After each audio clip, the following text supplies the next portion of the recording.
మౌన పోరాటం మౌన పోరాటం. మన మీద ప్రేమ నటించే మీ అమ్మ దగ్గర పని మనిషిగా ఉండే కంటే మనమంటే నిజంగా ప్రేమ చూపించే సువర్ణత్తయ్య గారి దగ్గర గౌరవంగా జాబ్ చేయడమే నాకు ఇష్టం.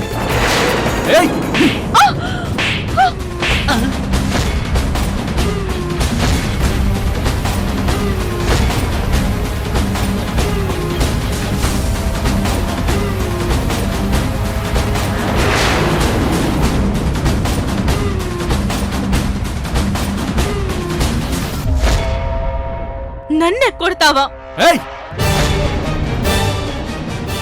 మురారి, ఏంట్రా నువ్వు చేస్తున్న పని? ఆడపిల్ల మీద చేయి చేసుకుంటావా? బుద్ధి లేదా నీకు? అమ్మా, మంచి మనిషికో మాట, మంచి గొడ్డుకో దెబ్బ అంటారు కదమ్మా.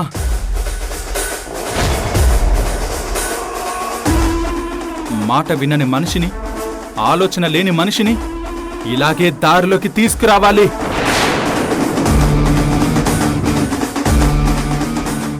ఏయ్, నీకిదే చెప్తున్నాను. నువ్వు నాతో కలిసి ఉండాలనుకుంటే ఈ ఇంట్లో అందరితో కలిసి ఉండాలి, మంచితనంతో ఉండాలి. ఈ ఇంటి శత్రువులతో కలిసి ఉండాలనుకుంటే నువ్విక్కడ ఉండాల్సిన పని లేదు. బయటికి పోయి నీకు నీకు నచ్చినట్టు ఊరేగొచ్చు. మురారి, ఏంట్రా పిచ్చి మాటలు? లేకపోతే ఏంటమ్మా? నన్ను చంపాలని చూసిన దాని దగ్గరకు వెళ్ళి ఈవిడ గారు ఉద్యోగం చేస్తుందంట. రే నక్షత్ర, ఏదో తెలియక. వద్దు.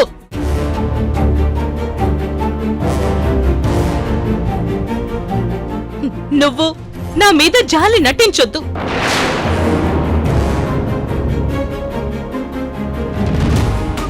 నక్షత్ర, ఏంటిది? అత్తయ్య నీ మీద జాలి నటించడం ఏంటి? నటించడం కాక ఏంటది? నా మొగుడు ఇప్పటి వరకు ఎప్పుడూ నా మీద చెయ్యి చేసుకోలేదు. ఎంత కోపం వచ్చినా తిట్టేవాడు, కాని ఎప్పుడు కొట్టలేదు. ఒక్కసారి కొట్టబోతే ఈవిడ గారు వెంటనే ఆపారు. కాని ఇప్పుడు మురారిని రెచ్చగొట్టేలా చేసి నన్ను కొట్టించి ఇప్పుడు ఆపకుండా ఊరుకుంది. ఇది నటన కదా? మురారి,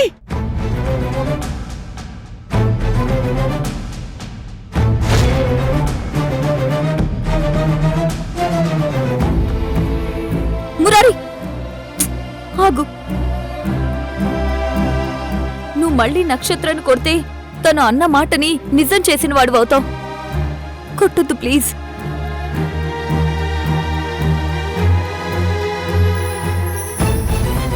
మురారి, ఇంకోసారి నక్షత్రం మీద చేయి చేసుకుంటే నా మీదొట్టే.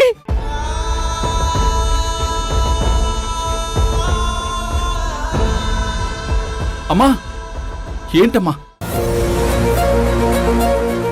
నిన్ను నోటుకొచ్చినట్టు మాట్లాడేసి అందరికీ కోపం తెప్పించే పనులు చేయించేసి ఇప్పుడు నీ మీదే చెప్తుంది.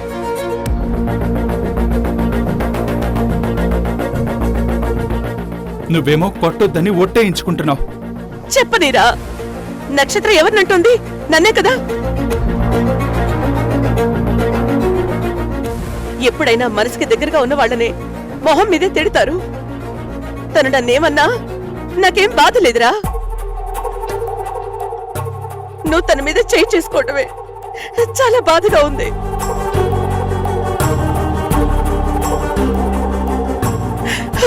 క్షమించు నక్షత్ర, నాకు చూపు లేదు కాబట్టి అడ్డుకోలేకపోయాను. అమ్మా, వద్దురా, నువ్వు వెళ్ళు. ఇక్కడితో వదిలేసే లోపలికెళ్ళు. అమ్మా, అది కాదమ్మా. అమ్మని చెప్తున్నాను కదా, వెళ్ళు, లోపలికెళ్ళు.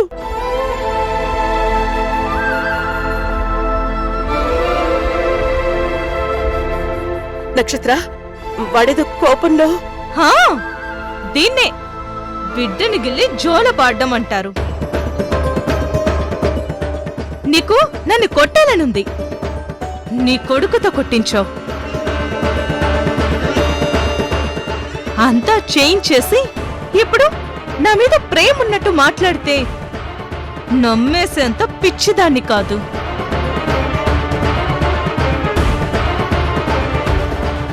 ఇప్పుడు జరిగిన దానికి ఇంతకింత తిరిగి ఇవ్వకపోతే నేను ఆ భవాని కూతుర్నే కాదు.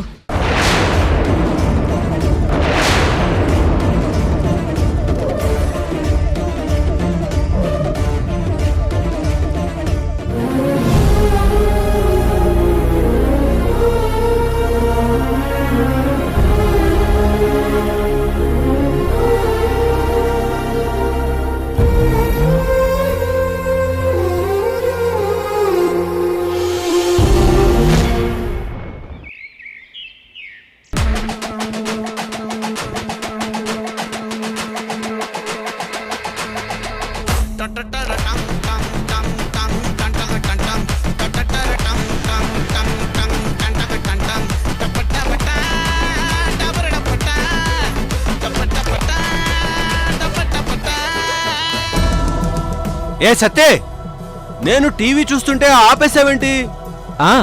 మీరు చూడాల్సింది టీవీ కాదు, జానకమ్మ గారిని. నీ జానకమ్మని నేనెందుకు చూడాలి? నాతో మాట్లాడలేదు.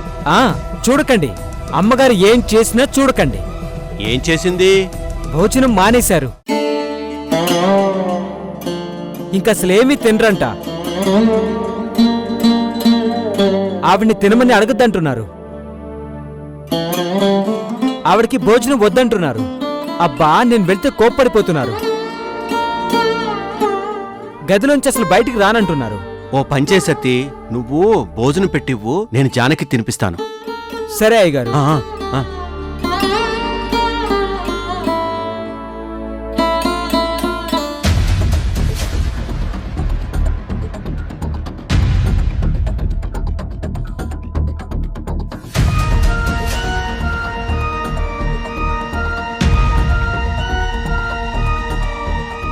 సత్తి, అయ్యగారు ఇదిగో భోజనం తీసుకొచ్చా.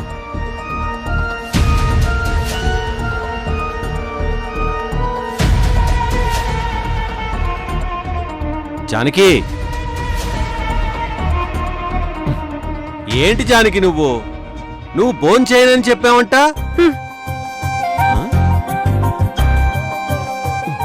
మాట్లాడవేంటి? నేను భోజనం తీసుకొచ్చాను, తిను. నాకొద్దని సత్యకి చెప్పానులేండి. ఏ ఎందుకొద్దు? నువ్వు భోంచేయకపోతే ఆకలికి కడుపులో నొప్పి వస్తుంది.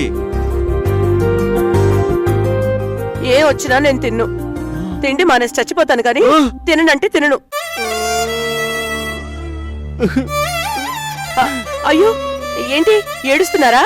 మరి నువ్వు చచ్చిపోతే నేను ఎలా బతకాలి జానకి? మరి మీకు గౌరవం లేని చోట మీ భార్య ఎలా బ్రతుకుతుంది? మీరు జీవితంతో ఒకరి కింద పనివాడిగా బతకడం, ఒకరి కింద ఆధారపడి బ్రతకడం చూస్తూ ఎలాగండి బ్రతకడం? మీ కడుపున పుట్టినందుకు మీ కూతురు ఇక మిగతా జీవితం అంతా ఏడుస్తూనే ఉండాలా? లేదు, సౌందర్య ఏడవకూడదు. సౌందర్య కాదు, నువ్వు ఏడవకూడదు, నాన్న ఏడవకూడదు. అందరం ఎప్పుడూ నవ్వుతూ ఉండాలి. మరి మహేంద్ర వాళ్ళ కింద పనిచేస్తూ, వాళ్ళు పెట్టే గంజి తాగుతూ, వాళ్ళు కొట్టే దెబ్బలు తింటూ నవ్వుతూ ఉండగలమా? మరి ఏం చేస్తే అందరం సంతోషంగా ఉంటాం? విశాలాక్షి, మహేంద్ర వాళ్ళు ఇక్కడ లేకపోతే మనం సంతోషంగా ఉంటాం. మరి వాళ్ళు వెళ్ళిపోవాలనే కదా నేను అగ్రిమెంట్ మీద సంతకం పెట్టించింది. కానీ వాళ్ళు ఇంగ్లీష్ నేర్చుకోమంటున్నారు. అది నాకు రాదు కదా జానకి. చూడండి, మీ చేతిలో ఉన్న కంచంలోంచి ఒక అన్నం మెతుకు తీసుకోండి. ఆ ఒక్క మెతుకుని తింటే మీ కడుపు నిండుతుందా? అలా ఎలా నిండుతుంది? మొత్తం అంతా తింటేనే కడుపు నిండుతుంది కదా. చదువు కూడా అంతేనండి. ఒక్కో అక్షరం నేర్చుకుంటేనే, ఒక్కో పదం పేర్చుకుని, ఒక్కో వాక్యం కూర్చుకుంటే అదే భాషగా మన మెదడు మొత్తం నిండిపోతుంది. ఒకటి చెప్పండి, తెలుగు భాషలో అక్షరాలెన్ని? 52. ఇంగ్లీష్లో ఉన్న అక్షరాలెన్ని? ఏమో, నాకేం తెలుసు. 26. అయ్యో, అంతేనా? అవునండి, అంతే. ఇప్పుడు చెప్పండి, ఎక్కువ అక్షరాలు నేర్చుకోవడం కష్టమా, తక్కువ అక్షరాలు నేర్చుకోవడం కష్టమా? ఎక్కువ అక్షరాలు నేర్చుకోవడమే కష్టం. మరి తెలుగు నేర్చుకోవడం కష్టమా, ఇంగ్లీష్ నేర్చుకోవడం కష్టమా? తెలుగే కష్టం. మరి కష్టమైనవే తేలిగ్గా నేర్చుకున్న మీకు తేలిగ్గా నేర్చుకునేవి నేర్చుకోవటం ఎంత తేలిక? అవును కదా. మరి విశాలాక్షి వాళ్ళు ఇంగ్లీషు చాలా కష్టము, ఇంతకాలం నేర్చుకున్న మాకే సరిగ్గా రాదు అని అంటారేంటి? వాళ్ళు మిమ్మల్ని అలా భయపెట్టడానికే చెప్పారండి. మీరు భయపడి నేర్చుకోరు, నేర్చుకోపోతే మొత్తం ఈ ఆస్తినంతా వాళ్ళు తీసుకోవచ్చని, మనందరినీ వాళ్ళకి బానిసలుగా మార్చుకోవచ్చని వాళ్ళ ఆలోచన. నువ్వు చెప్తుంటే బాగా అనిపిస్తుంది జానకి, కానీ భయంగా కూడా ఉంది జానకి. యావండి, మనం డాబా మీదకి వెళ్ళాలంటే ఏం చేస్తారు? మెట్లెక్కి వెళ్తాం. అదే ఓ చంటి పిల్లాన్ని ఆ మెట్ల మీద నిలబడితే ఏం చేస్తాడు? భయపడతాడా, పైకెక్కేస్తాడా? భయపడతాడు. అదే మనం చెయ్యందిస్తే ఎక్కేస్తాడు. ఇప్పుడు మీరు అంతేనండి. ఇంగ్లీష్ అనే మెట్ల ముందు నిలబడి భయపడుతున్నారు. మీకు చెయ్యి తోడిచ్చి ఆ మెట్లు ఎక్కించడానికి ఎన్నో ట్యుటోరియల్ కాలేజెస్ ఉన్నాయి. Tutorial college? ట్యుటోరియల్ కాలేజ్ అంటే మీలాంటి వాళ్ళకి ప్రైవేటుగా క్లాసులు చెప్తూ చదువు నేర్పించేవాళ్ళన్నమాట. 30 రోజుల్లో మీకు పూర్తిగా ఇంగ్లీష్ వచ్చేలా వాళ్ళు నేర్పిస్తారు. అంటే నేను ఆ కాలేజీకి వెళ్ళాలా? మ్మ్. నాకేంటో భయంగా ఉంది జానకి. ఇదిగో, మీరిలా భయపడితే నేను భోజనం చేయను, అంతే. వద్దు, నేను చదువుకుంటాను. నువ్వు భోజనం మానేసి ఆకలితో ఏడిస్తే నేను చూడలేను. ఖచ్చితంగా చదువుకుంటారు కదా? చదువుకుంటాను. భయపడతారా? Very good. అయ్యి, నువ్వు ఇంగ్లీష్ మాట్లాడుతున్నావు? కొంచెం కొంచెం మాట్లాడితే అదే వచ్చేస్తుందండి. ఇక్కడి నుంచి మీరు కూడా పొద్దున్నుంచి రాత్రి వరకు ప్రతి మాటని ఇంగ్లీష్ లో ఎలా మాట్లాడాలో అని ఆలోచించండి. ఇంగ్లీష్ వచ్చిన వాళ్ళని అడగండి. సరే, నేను నేర్చుకుంటా గాని నువ్వు భోంచేయి జానకి. నేను తింటాను.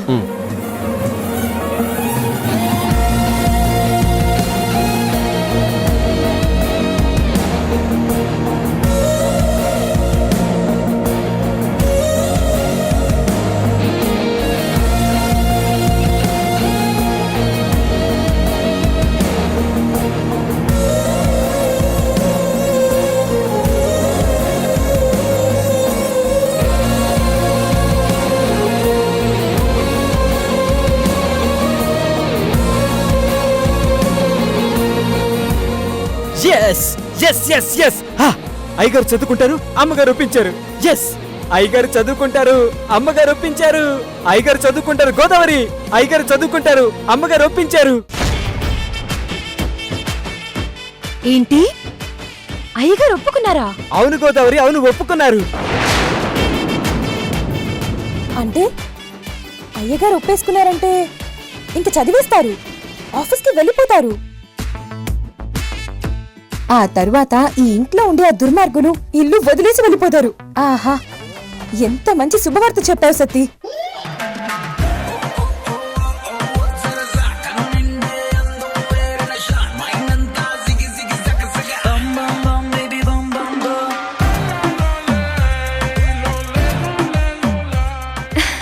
రే సత్తి, వీళ్ళందరి ఇంట్లోంచి వెళ్ళిపోయాక నేను నిన్ను పెళ్లి చేసుకుంటాను రా.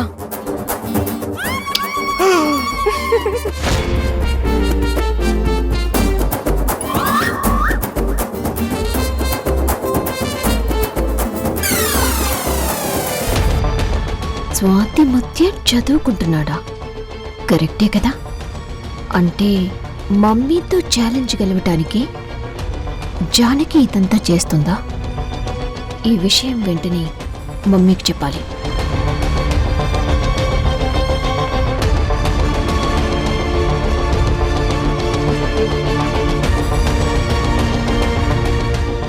Hello baby virus. ఏ బేబీ వైరస్ ఏంటి? మరి ఈ ఫోన్లలో కంప్యూటర్లలో వైరస్ అనేది దొంగతనంగా ప్రవేశిస్తుందట కదా.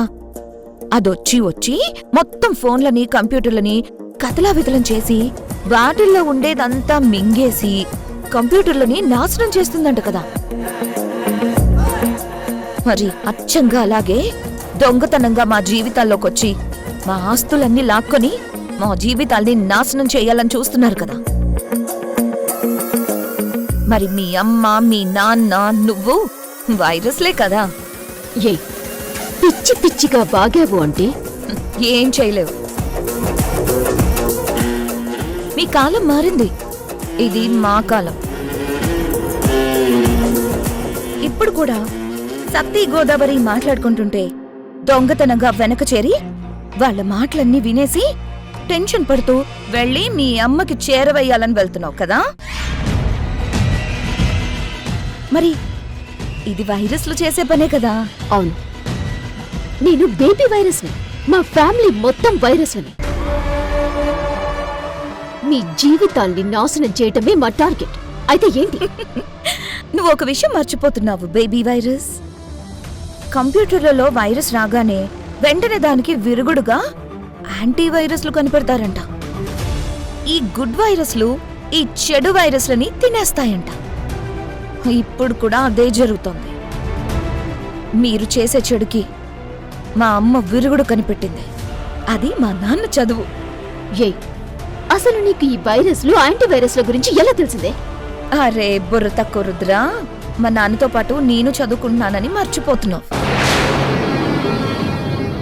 ఈ రోజుల్లో ఫోన్ చేతిలో ఉంటే పల్లెటూరులో ఉండే ముసలమ్మలకి, అరకు అడవుల్లో ఉండే తండాల్లో జనాలకు కూడా ప్రపంచంలో ఏమేం జరుగుతుందో తెలిసిపోతుంది. ఇంక నాకు తెలియడంలో వింతే ఉంది. నీకు ఏం తెలిసినా, మీ నాన్నకేం తెలిసినా, మీ అమ్మ కనిపెట్టే యాంటీవైరస్ ని మించి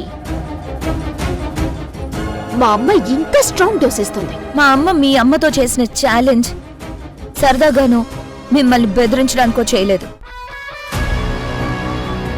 ఖచ్చితంగా 40 రోజుల్లో మా నాన్నని ఒక గొప్పవాడిగా చేయడానికి ఛాలెంజ్ చేసింది.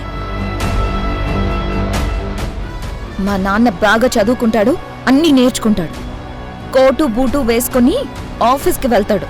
ఏంటి చదువు అంటే సినిమాలో చూపించినట్టు 5 నిమిషాల సాంగ్ లో వచ్చేస్తుందనుకుంటున్నావా? చదువంటే మా నాన్న సైంటిస్ట్ అయ్యేంత చదువు చదవక్కర్లేదు.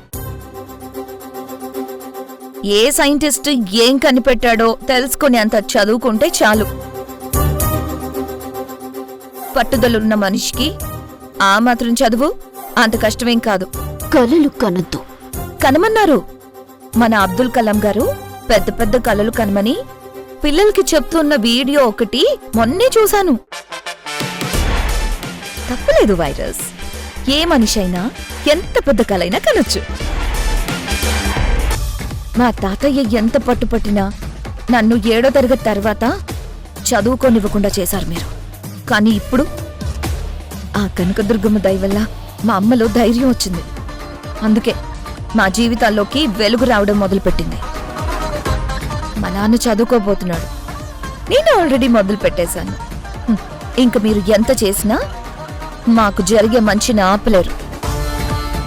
ఏదైనా మొదలు పెట్టినప్పుడు చాలా ఈజీగా అనిపిస్తుంది, కానీ వెళ్లే కొద్దీ ఆయాసం మొదలవుతుంది, చెమటలు పట్టడం స్టార్ట్ అవుతుంది. పడతాయి. ఎదుటి వాళ్ళ ఎదుగుదలను చూసి తట్టుకోలేని వాళ్ళకు కూడా చెమటలు పడతాయి. తొందరలోనే గుండెపోటు వస్తుందని హెచ్చరించడానికి. బహుశా నీకు కూడా రావచ్చేమో. ఆగో. ఇప్పటి వరకు మా బతుకులు ఇంతే అనుకునేదాన్ని, కానీ మా అమ్మ అన్నీ మార్చింది. నేనొకప్పుడు చినిగిన బట్టలతో ఉండేదాన్ని, మరి ఇప్పుడు మార్పు మొదలైంది రుద్ర. వైరస్లన్నీ చచ్చే రోజు దగ్గరలోనే ఉంది. రెడీగా ఉండండి.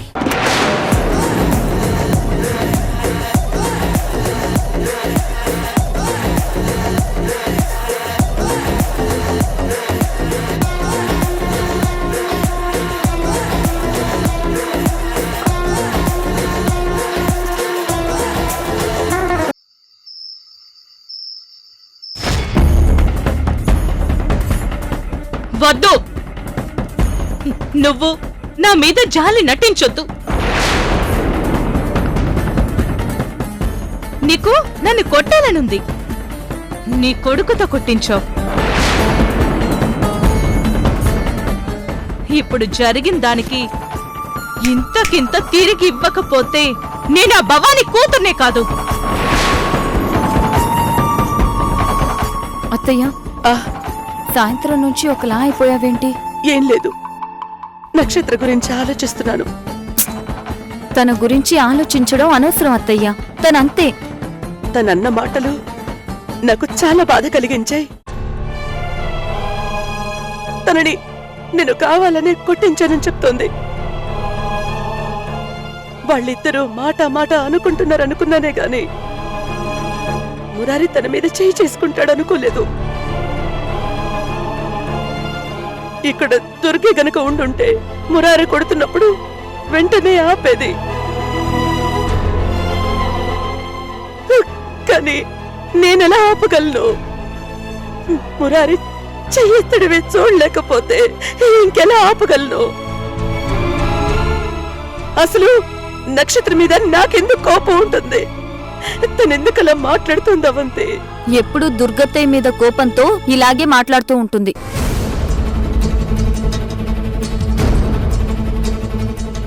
దుర్గ మీద తనకెందుకు కోపం?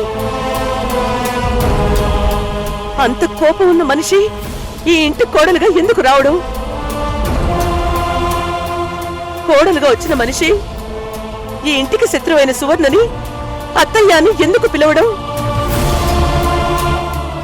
తన దగ్గరికి ఉద్యోగానికి ఎందుకు వెళ్ళడం? నాకేం అర్థం కావట్లేదు అవంతే. అదంతా చాలా పెద్ద కథ అత్తయ్య. వాడు తెలుగు ఎంత చదివినా ఏ ప్రాబ్లం లేదు మహేంద్ర. వాడి మదర్ టంగ్ కాబట్టి నేర్చేసుకున్నాడని చెప్పకు విశాలాక్షి. వాడా చదువుని ఎంత టైంలో నేర్చుకున్నాడో అది ఆలోచించు. నేను చెప్తున్నాను మహేంద్ర, వాడికి ఏమీ రాదు. మన ఛాలెంజ్ని వాళ్ళు గెలవలేరు. ఈ ఇల్లు మనదే, ఈ ఆస్తి మనదే.